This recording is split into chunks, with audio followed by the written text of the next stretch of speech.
Hi, I'm Bill O'Reilly. Thanks for watching us tonight. What the Eric Garner case says about America.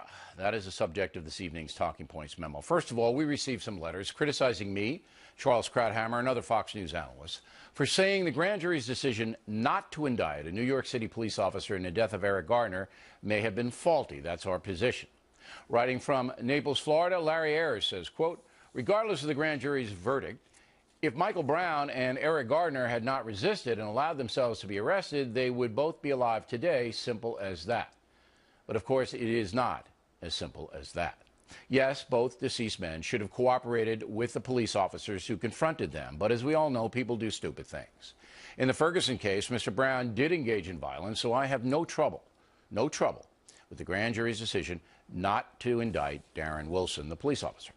But in the New York City case, Mr. Garner, clearly a low-level offender, was not a threat. American police are held to a very high standard because they have power, they have guns. They must control inflammatory situations, not make them worse. And as we proved on Monday, generally speaking, American police do a great job across the board. The charlatans who say police are targeting young black men are completely shut down by the statistics, which we have posted on BillO'Reilly.com.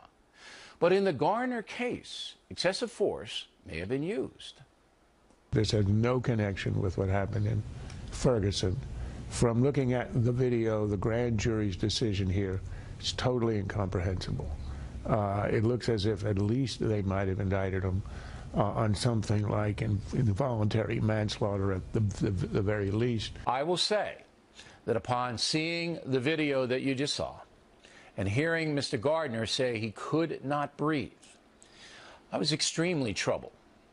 I would have loosened my grip. I desperately wish the officer would have done that. This ought to have been an indictment, and it ought to have been an indictment for some form of manslaughter. It's not first-degree murder, it's not second-degree murder, but it's certainly reckless manslaughter. Now, unlike Judge Napolitano, I am unwilling to say that Officer Daniel Pantaleo committed reckless manslaughter. What I will say is there was a police overreaction to Mr. Garner, and that should have been adjudicated in a court of law.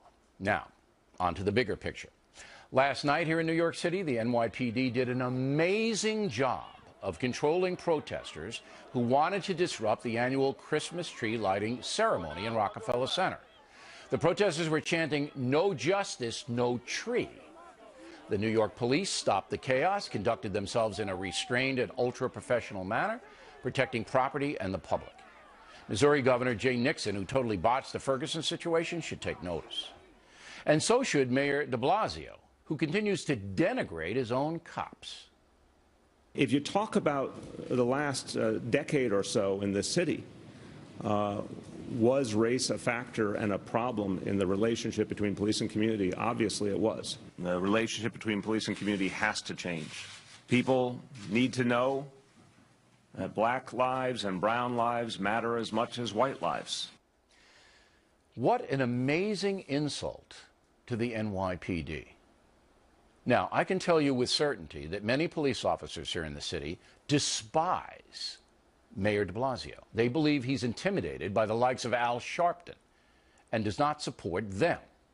So now we have a situation where the nation's largest city has a mayor who has lost the support of his 35,000-member police force. That's a recipe for disaster. So let's sum up. Many analysts here at Fox News believe the Staten Island grand jury made a mistake in the Eric Garner death. And the mayor of New York City is putting all residents in jeopardy by alienating his own police department for political reasons. And that's a memo. Now for the top stories.